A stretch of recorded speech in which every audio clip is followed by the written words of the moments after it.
Year 2. I hope you're all well and had a really lovely weekend. Now this week it is going to be me that is bringing your story time, and I'm going to be carrying on from where Miss Dyson left off on with the Enchanted Wood. Okay, so I'll be here every single day. I hope you will enjoy listening to me read this story, and I will see you all very soon. Okay, so they've just got Joe back. I wonder what's going to happen next. Okay, so this chapter is called More and More Surprises. That sounds very exciting, doesn't it? I wonder what it might be about. There doesn't seem to be anyone here, said Beth, cautiously looking round. Well, who lighted that candle? Asked Moonface, his big round face looking anxious. We didn't leave it burning. Suddenly, the father bear gave an angry growl and pointed to his chair. Who's been sitting in my chair? He said. And who's been sitting in my chair? Said Mother Bear, pointing to hers. And who's been sitting in my chair and broken it all to bits? Squeaked the baby bear in tears. Beth giggled. This sounds like the story of the three bears coming true, she said to Franny. They'll talk about porridge next. They did. Who's been eating my porridge? Said Father Bear angrily. And who's been eating my porridge? Said the Mother Bear. And who's been eating mine and gobbled it all up? Wept the baby bear, scraping his spoon round the empty plate. It's all very mysterious, said Moonface. Somebody lighted the candle, somebody sat in the chairs, somebody ate the porridge. But who? Not me this time, said Goldilocks. I was with you all the time we were snowballing, wasn't I, Beth? You certainly were, growled the father bear softly, patting the little girl on the back. He was very fond of her. Oh, wonder what the word fond means. He patted her on the back. He was very fond of her. I wish we had found poor Joe, said Beth. Whatever will he be doing in this horrid cold land? Do you suppose we ought to go out and look for him again?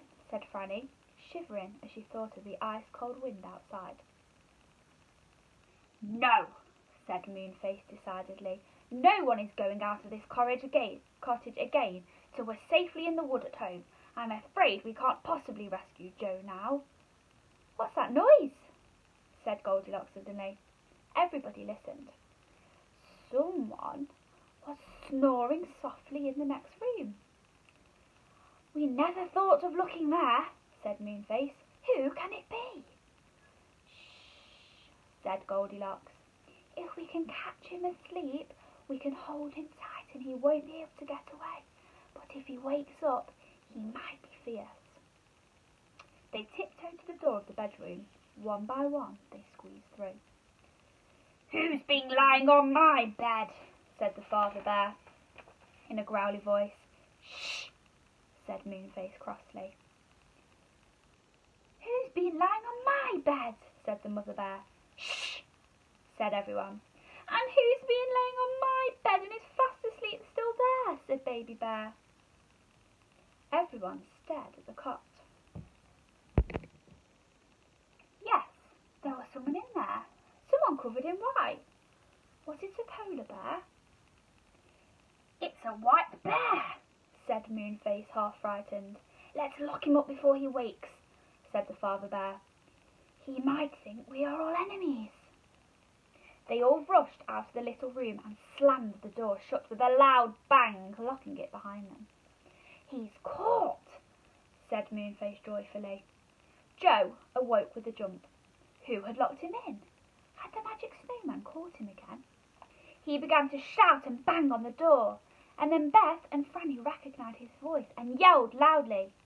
Moonface, it's Joe, it's Joe, it's Joe, oh, it's Joe! They rushed to the door and unlocked it and flung their arms around Joe. The boy was too astonished to speak. He hugged his sisters. How did you get here? He asked. How did you get here? Cried Beth and Franny. Come into the kitchen and we'll have some hot chocolate, porridge and milk, said Goldilocks. We can talk to them and get warm. So Joe went with all the others, all chattering loudly about everything. Goldilocks ladled out porridge into blue bowls and made some hot chocolate. Soon everyone was putting sugar on porridge and drinking the hot chocolate. Joe poured some milk over his porridge and smiled joyfully at everybody. "What an adventure this has been," he said. "Shall I tell my tale first, or will you tell yours?"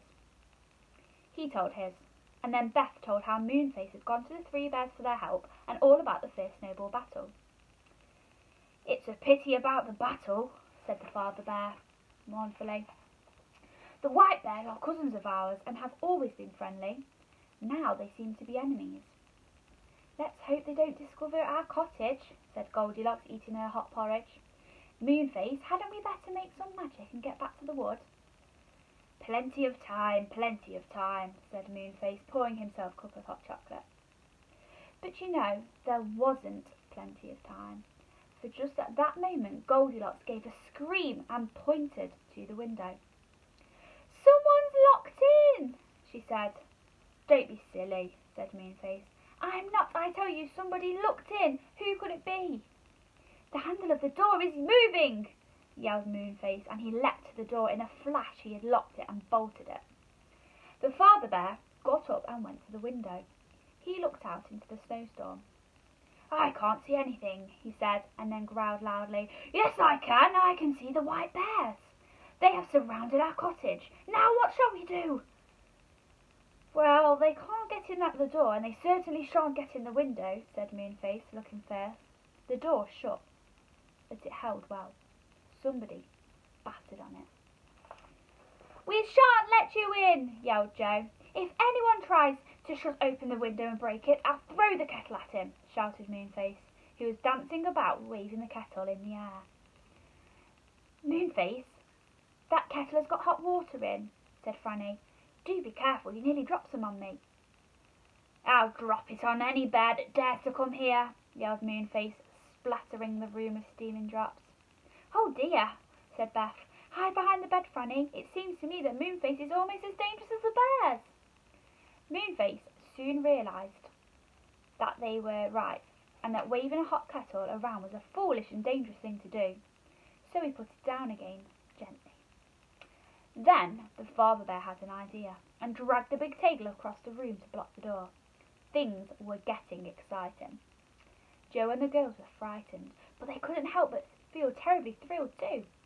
Whatever was going to happen next? "Oomph! Oomph!" boomed the big bears outside, but they couldn't get in the door or window. But they found another way. The chimney was wide and big, for the fireplace was one of the large old-fashioned kind and needed a wide chimney. One of the bears climbed up onto the roof, followed by 3 more. The first one slipped into the big chimney. Down he went, whoosh!